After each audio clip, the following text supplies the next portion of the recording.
All right, today we're going to dig into the recent earnings report from Phoenix Education Partners, ticker PXED. Now, this is a pretty recent IPO in the education space, and on the surface, their results looked really good. But the market? The market had a totally different reaction, and it was brutal. Let's figure out what happened. So take a look at this. On paper, everything looked fantastic. Phoenix Education absolutely beat what analysts were expecting on both revenue and earnings. They beat adjusted earnings per share by a solid 11 cents and revenue by over $4 million. You'd think this is a classic beat and raise story, right? Well, nope. The stock just fell off a cliff, dropping over 10% the very next day. And this is the real puzzle we're trying to solve today.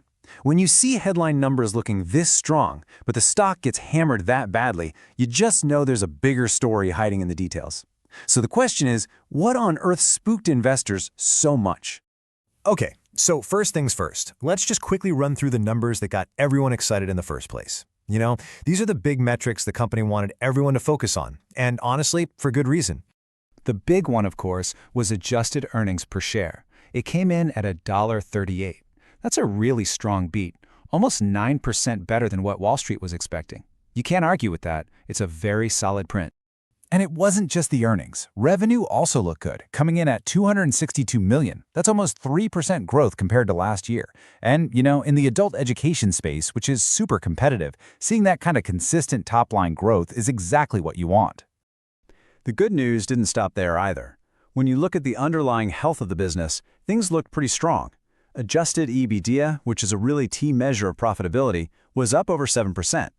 And, maybe most importantly, total student enrollment grew by over 4%. I mean, it's simple math, right? More students means more revenue, which should mean more profit. So far, this all sounds great. So, if all the core business metrics look this healthy, we have to dig deeper. The market obviously saw something that it didn't like, something lurking just beneath the surface. And that brings us to the so what of this whole story. And here it is, our first major clue.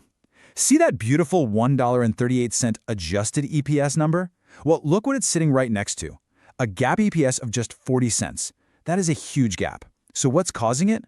Well, it's mostly hefty, non-cash, share-based compensation expenses that are tied to their recent IPO.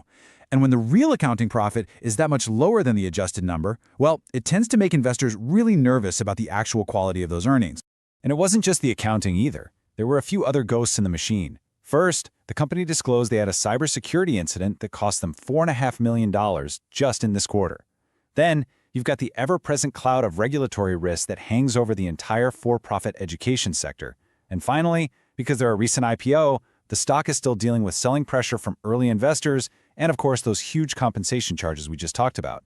You add all that up, and it creates a pretty significant risk overhang. Okay, so your management, you see this horrible market reaction. What do? Well, you try to change the story. You want investors to stop looking at this one messy quarter and start focusing on the bright, shiny future. And their biggest move was to stand firm on their full-year guidance. By coming out and reaffirming their targets for both revenue and adjusted EBITDA, they're sending a really clear signal. They're basically saying, hey, we know this quarter was noisy, but look, our fundamental business plan is still totally on track. And, of course, what's their key growth story going forward? You guessed it, it's the hot topic, artificial intelligence. Now, they're really trying to position themselves not as just another company chasing a buzzword, but as a thoughtful user of the tech, saying they apply AI in a disciplined, deliberate manner. And here's how they're framing that plan. They're calling it a two-pronged attack. First, they want to embed AI into the actual curriculum to make their students more marketable when they graduate. And second, they're going to use AI internally to get more efficient, running pilots for things like AI-assisted student outreach and 24/7 chat support. It's a pretty tangible strategy, right? It's designed to both boost the value of their product and protect their profit margins. Okay, so this brings us to the most important question. Where do we go from here? We've got this weird mix of solid business operations on one side and some very real market fears on the other. So let's put it all together, make the call, and assign a rating. But first, just so we're all on the same page, let's define a term. When we say market perform, what we mean is that we expect the stock to deliver returns pretty much in line with the overall market. Think the S&P 500.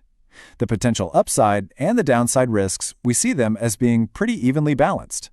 And that's exactly where we're landing on PXED. Market perform. Look, the enrollment growth is real, and the fact that they reaffirmed guidance is a strong positive. But the questions about GAAP earnings quality, the regulatory uncertainty, and all that post-IPO noise, those are some serious headwinds, and they absolutely justify the punishment the market dished out. So, if you're an investor, how might you play this? Just buying the stock outright feels pretty risky with all the negative sentiment swirling around. One idea, a more cautious strategy, is to sell cash-secured puts. Basically, this lets you get paid a premium today for agreeing to buy the stock at a lower price in the future. If the stock just stays flat or goes up, great, you keep that premium as pure profit. If the stock does fall, well, you have to buy it. But you get to buy it at that lower price you are already comfortable with. So ultimately, Phoenix Education is a classic battle between solid fundamentals and some really messy market sentiment. The key thing to watch is going to be whether they can actually execute on that AI strategy and put these post-IPO growing pains behind them. And as always, please remember this is not financial advice.